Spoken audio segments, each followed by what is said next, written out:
Sex, porn, love addiction is all about self-soothing to manage your emotions. It got set up back in the childhood development years. It's just not about sex, it's not about porn. It's all about the repeated use has set up the physiology to crave those dopamine, serotonin, oxytocin, self-manufactured drugs in the body. It's impacting women, men, children aged 10 to 75 across all the age ranges, the sexes, the cultures, the professions. It increased exponentially during COVID lockdown and impacting so many lives. The Kairos Center has created the first online comprehensive sex porn love addiction. It's a video on demand recovery program which you can access from anywhere in the world and begin to see identifiable changes just within 6 weeks of beginning this weekly program. Kairos means your appointed time. Isn't it your time to reclaim your life? Bring color back to life without shame. Click the link below and begin your journey. You owe it to yourself and to others. We will be doing one of three things to get our core emotional needs met and topped up. Because remember what I said, they're not negotiable. They've got to be met. We just learn to have them met at lower levels. We will be doing fight with the other person. Fight is not always the fisty thing. Sometimes it's the passive aggressive, which I suggest can be even more potent than the visible fight. The passive aggressive can be so destructive, like dynamite, but insidious because it's as if you can't really touch it, but you know it's happening. A passive aggressive behavior, the partner that does the silent treatment around the house because they've been upset by the other person. The tactile touch interaction is removed and there's minimal of words passed between each of you for hours, for days, for weeks. And it can go on until something finally intervenes. What might intervene? Take a look at Jake and Jasmine and the dance they did on the seesaw for year after year until frustration and annoyance cause one to run over to the other, but it doesn't work. We will fight, we will flight, we will freeze. Learn about your way of doing fight. Us men, I suggest, I know the women do it as well, but us men, I think we've perfected the art of passive aggressive, where we remove tactileness, touch, embrace, the pat on the wherever we used to pat our wives as an endearment. We stop. We answer questions with one or two words, then we move away. Passive aggressive because you've upset me. It can be really hard to claw your way back from the silent treatment. It's very destructive. Which one of you does more the passive aggressive? Which one of you does the fight? Remember, the physical fight, it's called domestic violence. There's never ever a level of acceptability of physical. The emotional is never acceptable. It's just more insidious to see. You may need to leave a relationship where your well-being is in danger. That we can look at in a different session. As we continue with this core emotional needs, what's the other one? Flight. Here is my definition of flight.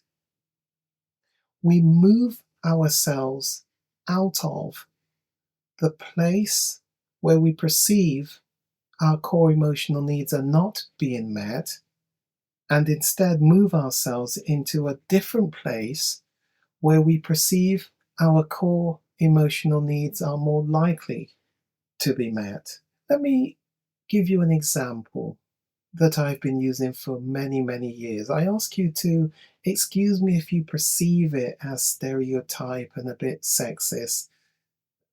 I apologize for that. But here's the example that I use, which I think is one that works reasonably well and no, and not so far removed from reality, even though roles are changing. We do have a stay-at-home mum with 3 under 7s, which keeps her very active. We have a male who has started a new job, the partner, the husband, very busy, very bright. He's up for promotion. When he comes home from work, he loves to tell his partner, his wife, about his day. He's very animated because he loves what he does in the workplace. He's up for promotion. But each evening that he comes home, she's exhausted, having just put the last bottle in the sterilizer and 3 youngsters to bed. And he really respects her hard work as a stay-at-home mum. He values her. He loves it though when she would maybe sit around the table with him or be laying on the sofa nearby as he eats his meal and shares something of his day. But so often, unavoidably, she's just slowed down and she falls asleep. Now, he doesn't seemingly mind at that. He absolutely understands. But what he doesn't realize is the extent to which her listening to him actually promotes, tops up a number or one of those top 10 core emotional needs. And over time, months, what he may not realize is that he stopped clocking off from work and leaving at his normal time of 5:30, and instead he's leaving work at closer to 7 o'clock because he gets enjoyment from his work. His core emotional needs are being met, certain of them, of course, not all of them, in the workplace by the work towards promotion that he's doing, the project that he's working on.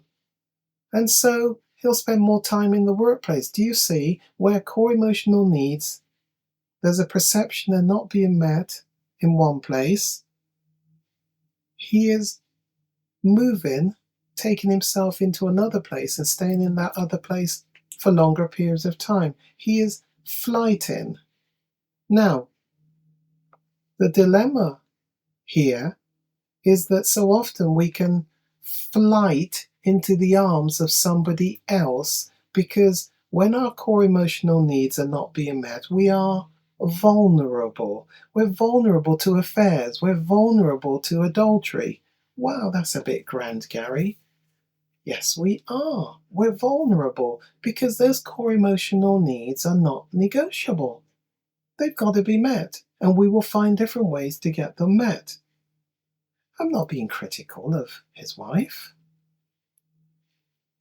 Now, what I want you to understand in this example I'm giving to you is it just takes a spark to light the fire. So what we're going to do is put in the mix a female in the office, and she says something to him. I can see you're up for promotion. The partners think highly of you. Must be a very interesting project that you're working on. His eyes light up as she makes that statement, and Before he knows it, he invites her to lunch so he can tell her about the project. Before he knows it, he's invited her out to lunch. You know where I'm going with this. They go out to lunch. And all she does is listen, nods and smiles. She doesn't necessarily understand too much of what he's saying about the project. But whilst he's animated and telling her, and she's just nodding from time to time, he has attention. He's also getting something of appreciation. Now, individuals with attachment issues, which we will have looked at in the previous session, this is going to feel really good and top up some seriously low core emotional needs for attention and affection and security and being wanted.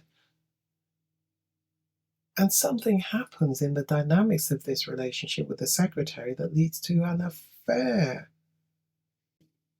And after the sex, he lifts his head up and says, I don't understand why I did this. I know I don't love you. I know I love my wife. What just happened? Why? And what I offer to you is, a lot of the times, it's something to do with the drive to get core emotional needs met. You see, what I've constantly been saying to you is, it's not about the top of the toothpaste. It's not about the toilet seat. There are often some deeper issues in the unconscious that we don't understand. Send me a message. It's time to get your relationship back onto a better footing for your future. Let's do some work without shame and bring colour back to life. Send the email, send the message to me, Gary McFarlane, at the Kairos Centre, and let's begin to reclaim your quality of life.